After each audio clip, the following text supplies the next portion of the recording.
Hi, everybody. Good evening, everyone, and welcome to Delight in Fright. I am Kat and the lovely Luna. Tonight we are covering Private Parts, 1972. So let's get to it. It's rated R. It is a horror comedy mystery is the genre that they put it under. Directed by Paul Bartel, starring Anne Royman as Cheryl Stratton, Lucille Benson as Aunt Martha, John Ventantoni as George, the photographer, Laurie Main as the Reverend Moon, and then we have Stanley Livingston as Jeff, her keymaker, so to say. And I found while watching it that it's a Gene Corman production. So I was like, is he related to Roger Corman? Yes, he is. He is Roger Corman's younger brother. They both formed one of my favorite production companies back in the day, New World Pictures, together. So let's get to it, Luna. Are you ready Ooh. for the private parts? Uh, yeah, so Private Parts was a little private. Woo, I don't even know where to start, but let's start off with the trailer.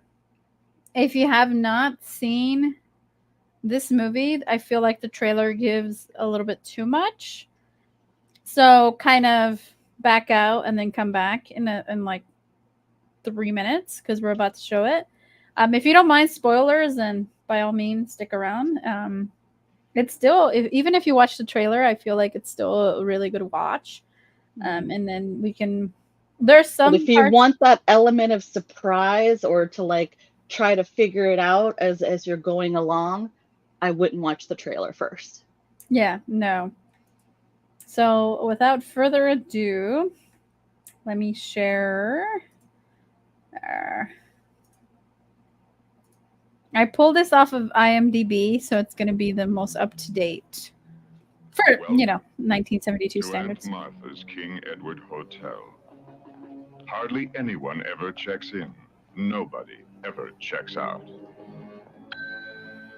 What gave you the idea to come here? I don't know what you're looking for, but you won't find it here. Now, I'm letting you stay here on one condition, that you promise not to wander around the hotel alone. This is no place for a little girl. Sure, all right. Mrs. Quigley, this is my niece, Cheryl. She's staying with us for a while. Alice! Behind each door, there's a private terror.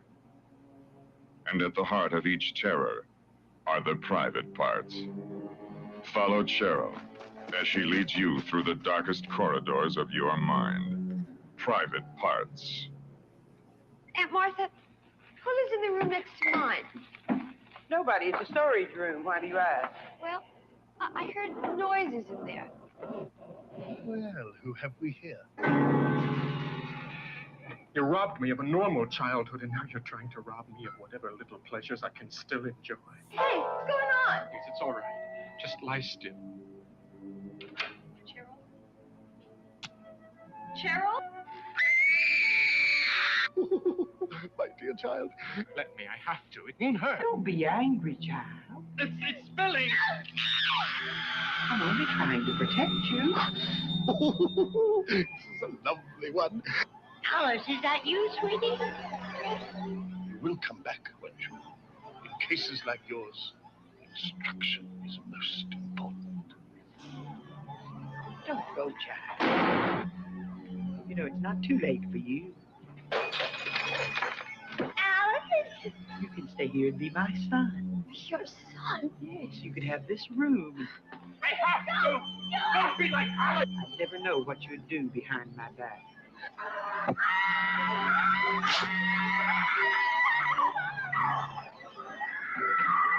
Don't hurt me! Don't. Welcome to Aunt Martha's Yeah, King Edward they're just Hotel. gonna throw someone in the Hardly furnace. anyone ever checks in. Totally okay. Nobody ever checks out.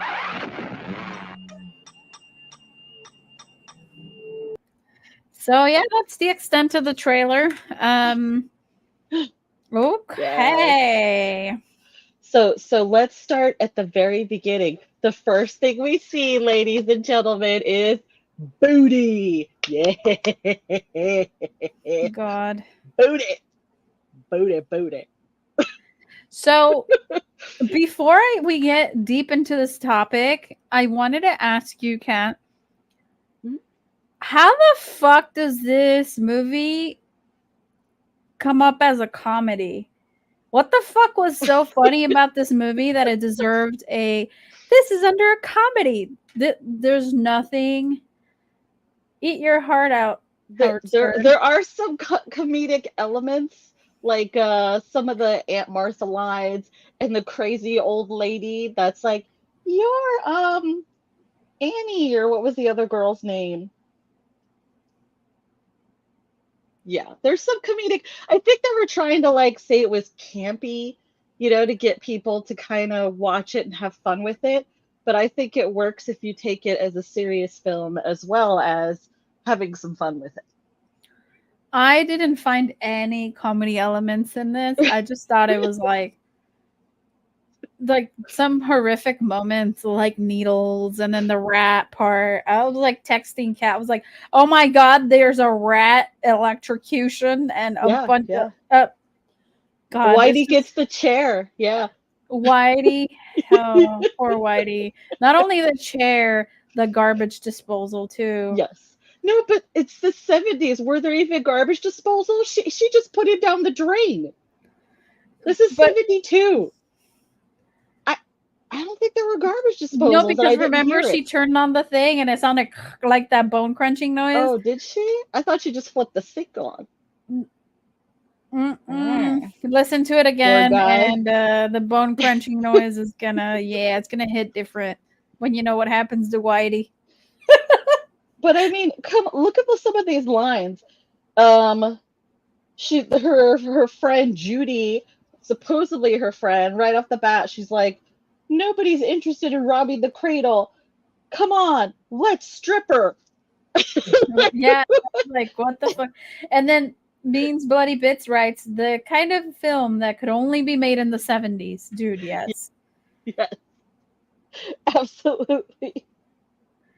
It was bizarre. But let's start out with the where do you want to start this one, Kat? Because this is a lot to uncover on this one. Yes. So we find out she's 2 years younger than Judy, right? Then her Judy's sister, being yeah. so she just dips, goes to visit her Aunt Martha, and she meets this creepy ass the Reverend, and then we see our first kill. We see the dude come looking for her, and then machete to the head, and then we see the really super red blood, which is traditional for the 70s. It's really red. So this was before Mr. Tom Savini and his awesomeness added some green to the mix, knowing that that's what makes it more realistic. He's never given away his total recipe. I think you got to go to his school to get that, but he does give out the Tom Baker's recipe for blood. If you guys are interested, I'll definitely post it in the chat as well. Blood. And yeah, blood. Yeah. What did you think about the first kill? Um, I don't know. I expected it because this whole like hotel thing was really fucking weird. I'm like, oh yeah, you definitely expect to get murdered in this hotel, like, so it wasn't really a shocker. I'm like, oh yeah, here we go. I just didn't expect it to be so soon, you know. But don't you love that Aunt Martha's trying to sell the hotel like it's all classy and it looks like shit? Like what is the worst looking hotel ever? And It then looks you don't like even pay the rent, and she's just like, eh. yeah, nobody pays their rent. It's ramshackled, it's run down, and then she's like, "We only accept high class people here." What are you talking about? Nobody pays their rent. And then she's always giving her shit about get that paint off your face. We don't, right? She just has a little eyeshadow. She's like, oh, we don't want that kind of horrid around or whatnot. Oh God, yeah, we don't want that. Take off that face paint off your face or something like that. I was like, oh, Aunt Martha does not like makeup. She is not a cover girl. Yes. So first thing, she's in her room and she's hearing sounds next door. And as you saw on the preview, or if you didn't watch the preview, that's fine too. Um, she says that there's nobody over there. It's like an empty room. But when Martha leaves, goes to, what is it, a funeral? Yeah, they She go to a goes to funeral. the funeral because she wants to see, and she brings her camera because she wants to see the moment that the soul escapes the body, freeing them. Aunt Martha's fucked. Yes, because she feels your body is a trap, is trapping you. Aunt Martha has a lot of dissociation, like mental health issues. I feel before mental health was a real thing in the 70s, but definitely Aunt Martha has a lot of disassociation and stuff like that, a lot of really hardcore mental issues. Now, before we get into it, we have a lot of chatters today. Yay! My recipe for blood is corn syrup, blue and red food coloring, and used coffee grounds. Nice. Ooh. A And little bit then we have hurt. just checked, and it's not on Tubi. Perhaps I'll grab the Blu-ray from Scream Factory. You should. It's really, really good. I think Amazon's playing it for like $2, like $2.99 or something. So there's a few options, a few ways to watch it, but it's really good. Like when they're doing the intro at the beginning, the music kind of reminded me of like some 70s, like almost like a wannabe Williams, you know? Because it just sounds Definitely. like the toot toot toot. It's like ooh. Is Yeah, that the kind of movie? soundtrack's great. The soundtrack was really good. And, Very and there's 70s. lots of boobies too. So Team Luna that likes the boobies, The boobies. there's plenty of boobies. Plenty of boobies. You got some transgender boobies too. See, you just gave stuff away. No. They've already seen the movie or we told them to like not. But I yeah, don't know. I just when was the snuck it moment in that there. you suspected something was up as far as sexual? Where did I So after the funeral. after the funeral? And I was wondering when the photographer, which is George, when he goes out and he's talking to that guy, and that guy's like, "Oh, them freaky hippies, like them weird ass hippies or something like Oh that." yes. And then he looks at him. Oh no, goddamn hippies are taking over this country or whatever. And then the hippies leave, and then George takes off his glasses and looks at him, Like and then he goes, "Goddamn weirdos are taking over this country." I was like, "What yeah. what Yeah, did he see?" because he put his arm around him, and then you didn't notice that he put the dude that Oh, was talking to him put his arm around him, and then that's when George did the whole like, "Oh yeah, you talking to me, baby?" And then that's when he's like, "Weirdos are taking over." so he wasn't into George. Is that it? That's why. He was not having it with George. He's just like, George is the weirdo Aw. because look at how yeah. What did you think of Fetish Jesus? That was In the weird. Reverend's room. When she went into the Reverend's room, you see there's like legit Fetish Jesus. He's got like chains and cuffs, and I'm just like, what? What is going on? So, you know how all those people are always visiting the Reverend and they're like, we have a thing to do for the Reverend. And then I found it funny because like it was always these like kind of gay looking men. And I'm like, okay, the Reverend's obviously he has a fetish Jesus up there, so he's gonna get freaky with all of these. And then remember the Cheryl was one time was like, oh, so how did your refrigerator service go? It's like And then the dude got pissed, and that was the cutout of. Remember, he had a full size cardboard cutout of this dude that's coming to fix his refrigerator. Yep. That Reverend had a mission, and he was definitely fucking a lot of his service people. He was weird. I think he was the weirdest character, despite the I want killer. those playing cards though. The playing cards with the hot dudes. I was Oh like, yeah, I want those playing cards. I want a set of both. You know, hot dudes, hot girls. You know, we'll just have a party. yeah, have a party. Yeah, I don't know. I thought the playing cards were interesting, but they're a bit much. I don't know. That's just me though. I don't know, but I'm like an innocent little love child, so this movie was a little kind of intense. I'm sure for the 70s it was very intense as well. Yeah, It might have been released as an X rating, I and it think might so have just too. recently been put as an R. Yeah, exactly. And And then, then we see Aunt Martha's snuff pics in her scrapbook of death. oh god, yeah, that was weird. See, Aunt Martha has a weird obsession with like death and with like I don't know because she has this like thing of like wanting to see people die because then they release their spirit. That's how serial killers think. So Aunt Martha is like the precursor of a serial killer. And who did you think was doing all the killing? I thought it was him It's probably until, Aunt Martha. until we find out. Yeah. I And thought it was when him. yeah, I thought it was him too. But then I knew something was up when she first said, what happened to her daughter? And she said, I guess you would say she's in the Lord's hands. I guess you would say. Like, I'm like, wait, something's up. The daughter's in the basement. She's in the walls. She's somewhere. And yeah, sure enough, We do find out what happened to the daughter. yes, It's the not daughter, good. the daughter is George. Yes.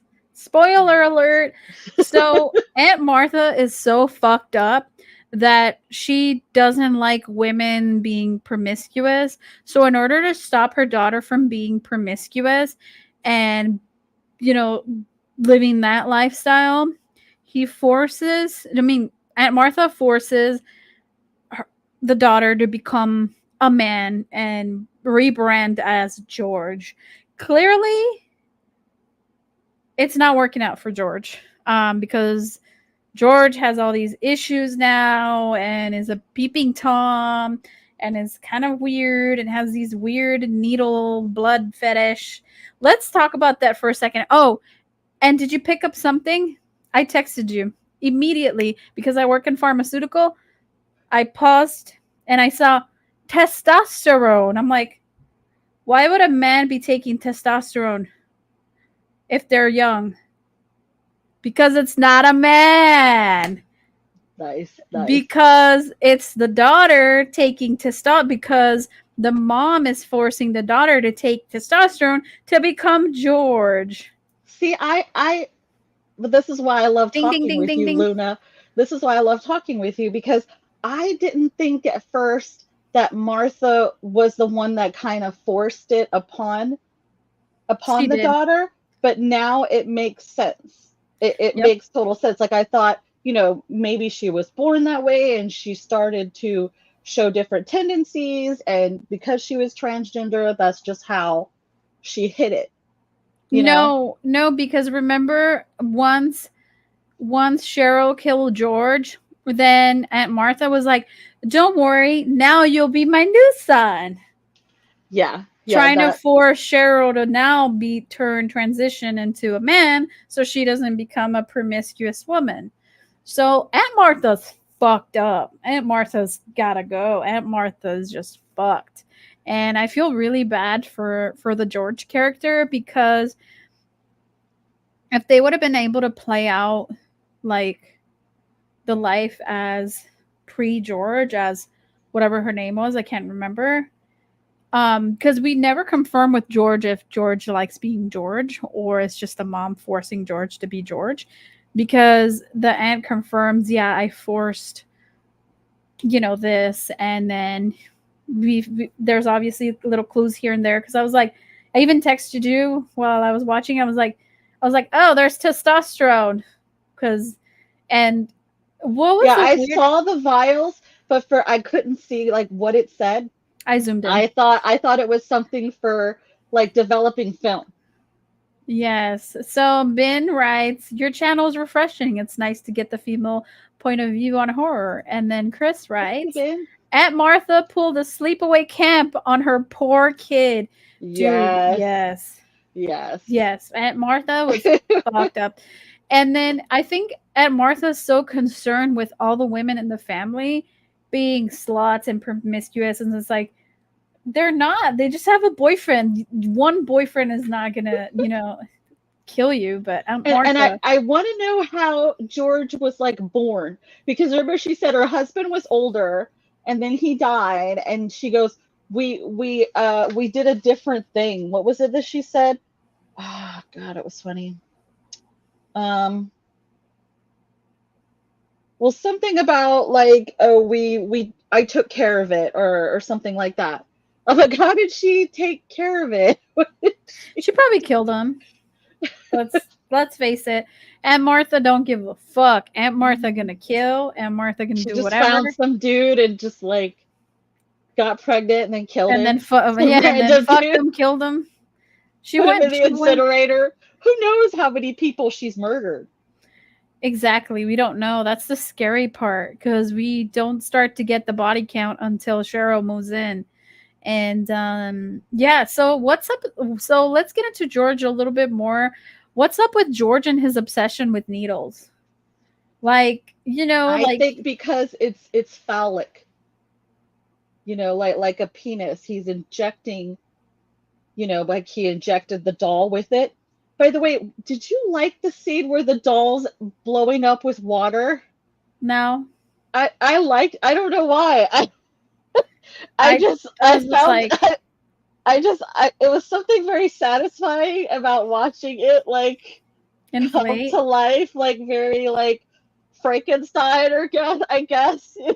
Okay, so I know what I'm gonna get you for Christmas. I'm gonna get you a water blow up doll Yes, yes. because Yay! you can inflate it with the water hose and deflate it at your leisure. Can I get So a set? Can I get a set? I need Ken and Barbie. They can. face palm. That deserves a face palm. All right. No, but I personally thought that was really like weird, like his George's Like it was needle because he play. didn't have, he didn't have sperm, so he used his blood so they could That was become really a weird. part of him. Yes, He just yes, drew it up was his weird. he just drew up his own blood and was like, "Come here, I'm gonna inject you with this." And then he's like, "It's Oh, filling."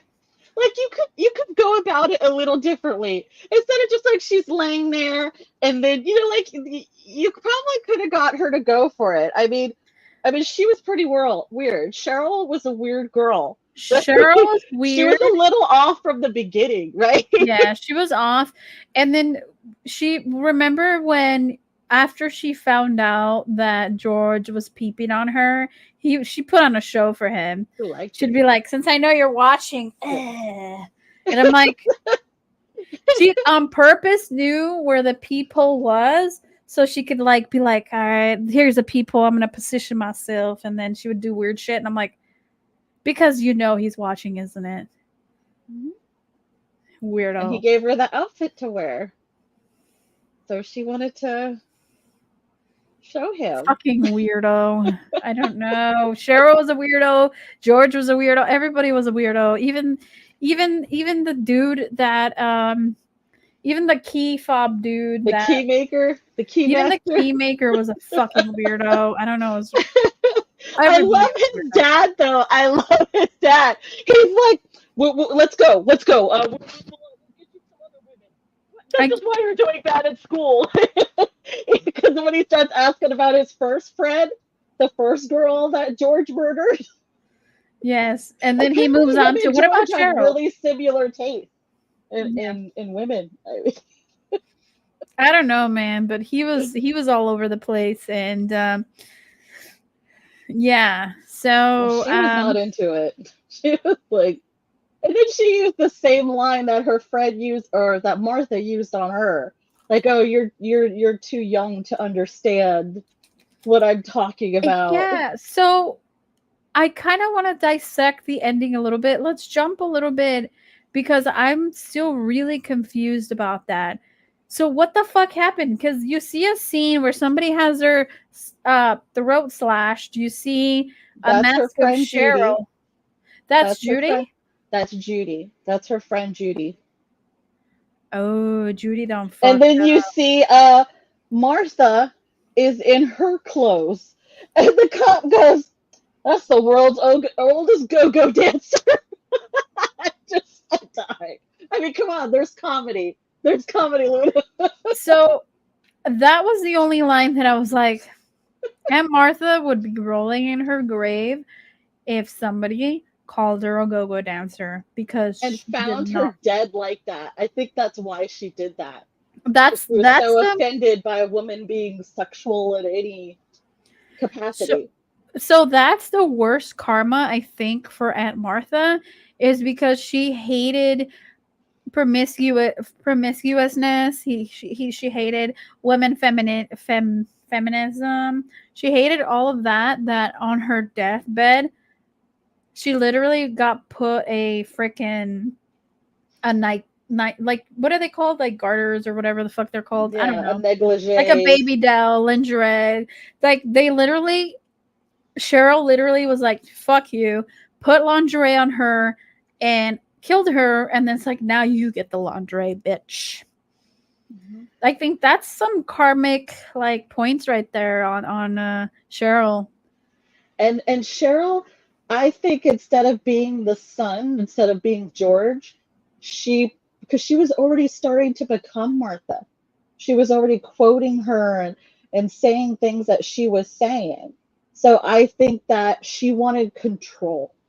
And Martha seemed to have control. You know, she was always being pushed around by her friends, by probably her family. So I think that's why she chose to like become Martha at the end so she would have control.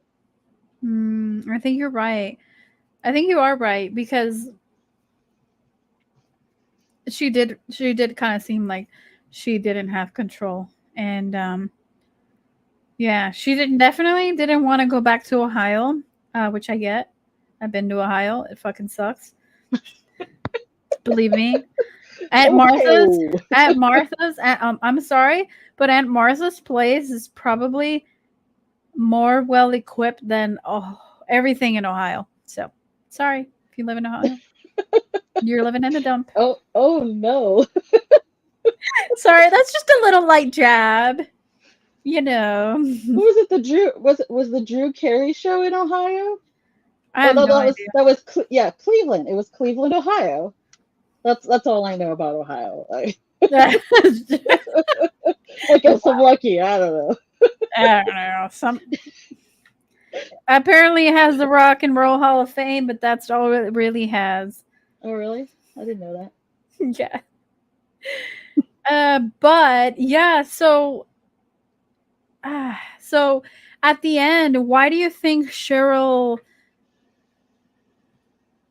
became this Aunt Martha persona?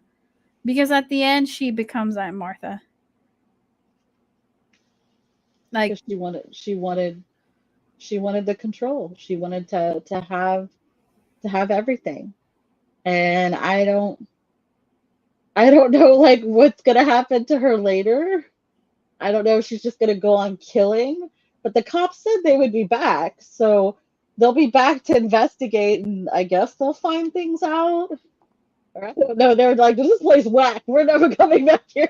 Screw this. so maybe Cheryl became Aunt Martha and got a bus ride back to Ohio and killed a bunch of people in Ohio, and maybe that's why Ohio sucks. No. Maybe she But went yeah, back with her parents. Apparently, her parents had money. At least yes, that's what Judy kind of insinuated. yeah, she did. So out of all the scenes in this movie, which one was your least favorite that kind of horrified you the most?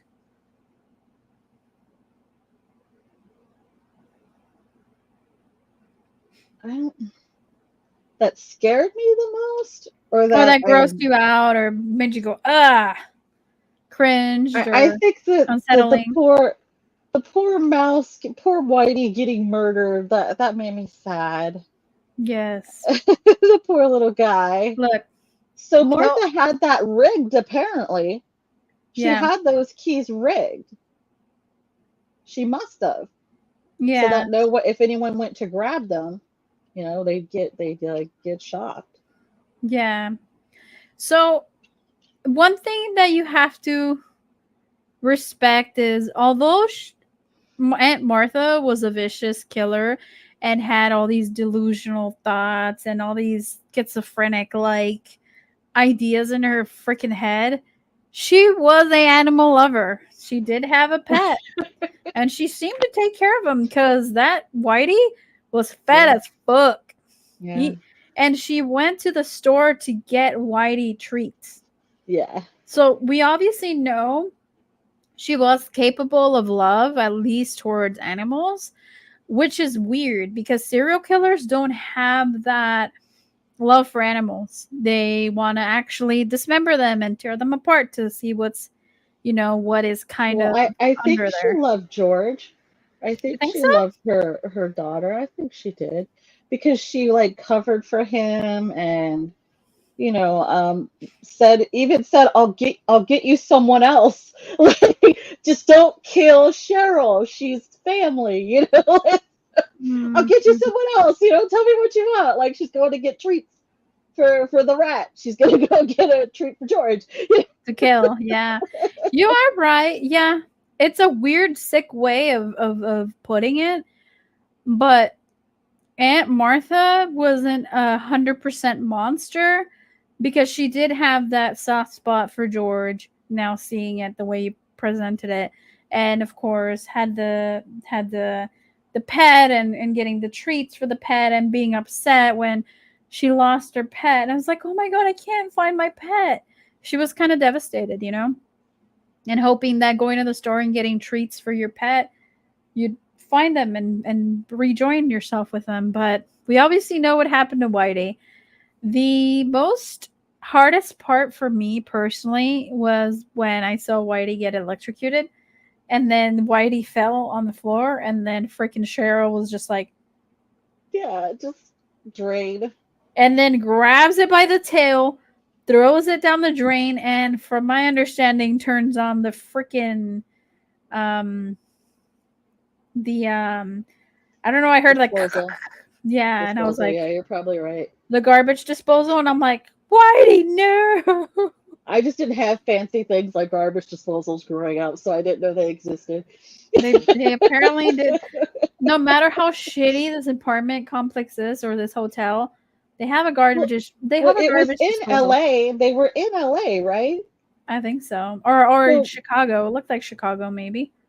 well, the girls, Judy and her friend, we took the money to get to LA.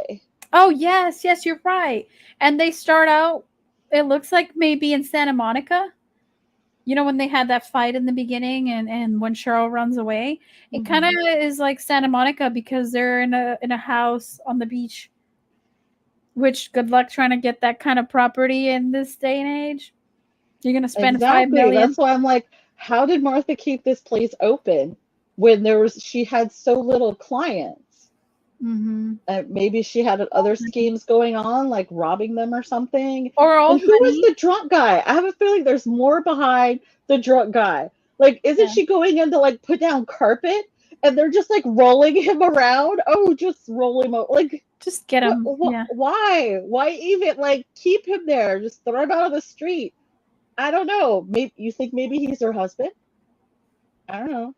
Or the dude that made George. I don't know. Um.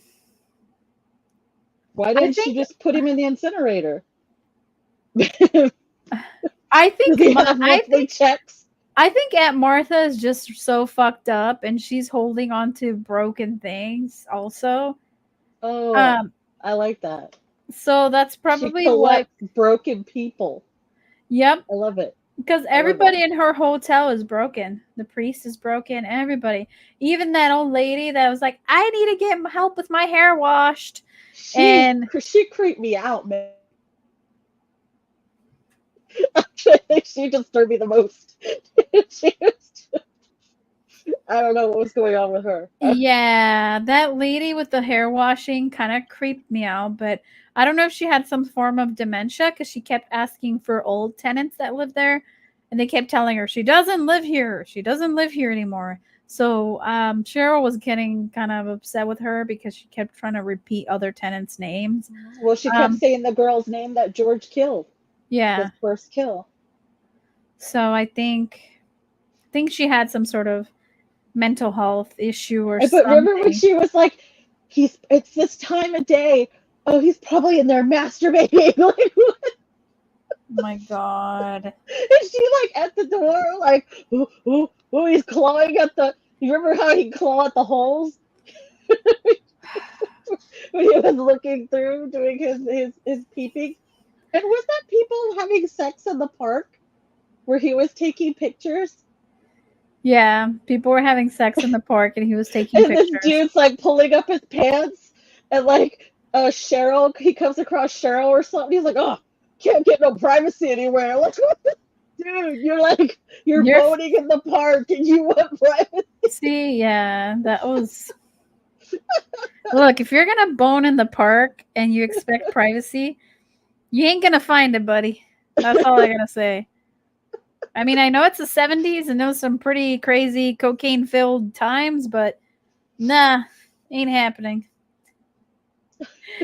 Wow, this movie, I want to really thank Fangoria because this movie was a great find. I really enjoyed it. It kind of creeped me out, but in a good way. And it was not too long because some movies just drag and drag and drag.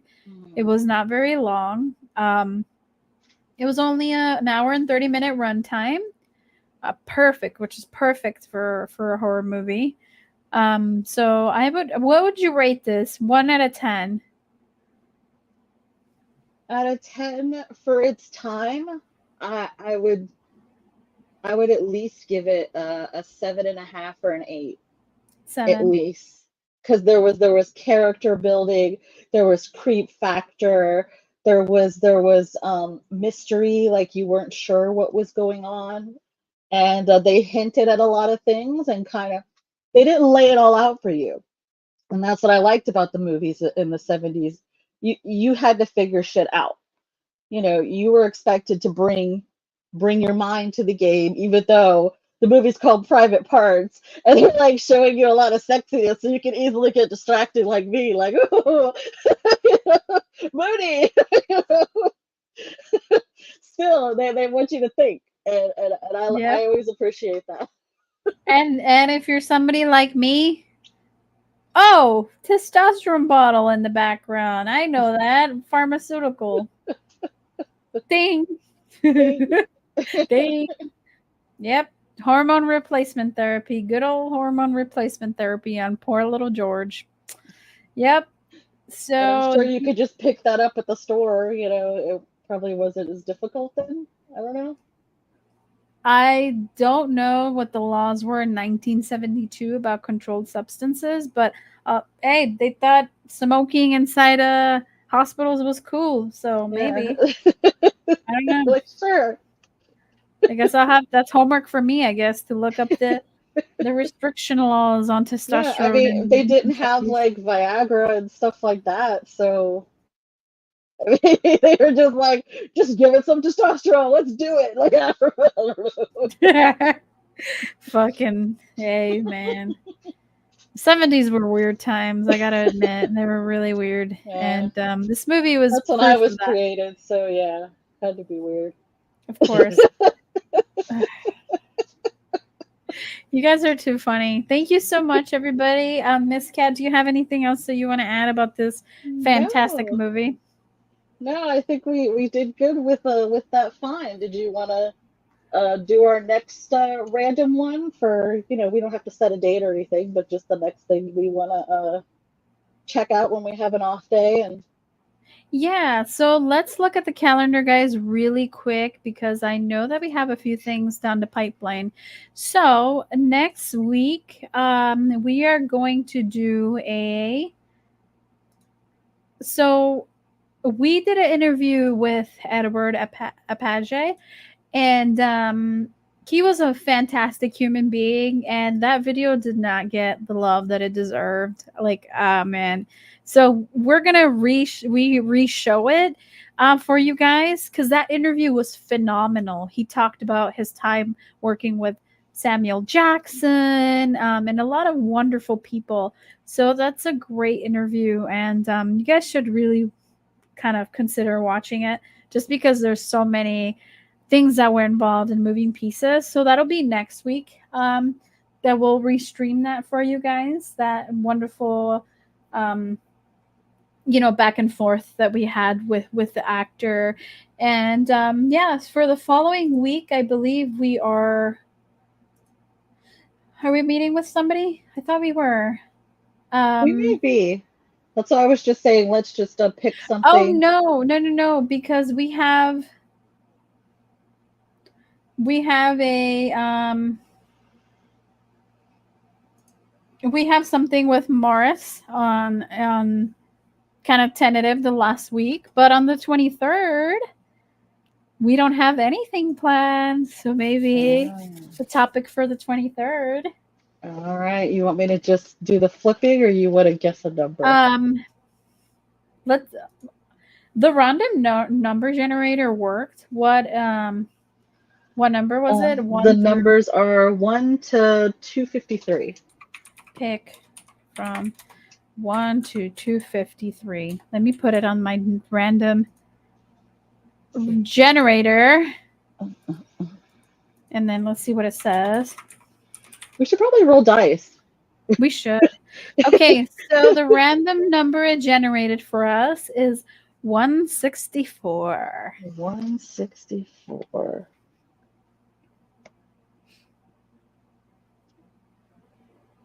Last time you were 167. That's funny. All right, this is actually one I had folded because it's something I've wanted to see. The movie is Prison. Horror has a new home. 1988. 1988. Mm-hmm. The saga opens in the 1950s. Penitentiary guard Sharp, an unusual, cruel SOB, watches gleefully as he has an inmate named Charlie fried in the electric chair for reportedly murdering a fellow prisoner. To all others, it was a questionable execution, and soon after, the prison is closed down. Dun dun dun. Oh, you know what's great about this movie? What? We've never reviewed a horror crime. Ooh. That's that genre, horror crime. Yeah. In the book, it has supernatural hauntings. Same thing. No, Google says it's horror crime. No. Well, I got it right here, black and white, ma'am. Who you gonna trust? Who you gonna trust? No, the internet. Just kidding. The internet has not steered me wrong, and that's where I get all my porn. Just kidding. I'm just fucking with you guys. But okay, I will put it on our to-do list then. Prison. Ooh. Prison. Isn't that funny? You bookmarked it? Yes. And there's only like a couple of bookmarks in here. Oh, and yeah? It's literally 2 pages in front of the one that you picked last time. Oh, I know, right? Freaking your randomizer just likes the 160s, I guess. Yeah. Yeah, the name generator is like 165, 166, 167. Oh my god. Stupid generators. The computers are going to take over one day, but until next week, see you guys. Take care. Have a lovely week. Have a nice weekend. Enjoy. And don't forget, booties. Booties. Booties. See you later. Thank you for joining us and commenting. We appreciate it. Yes. Thank you so much, guys. See you guys next week with our lovely Edward. Yes. See ya.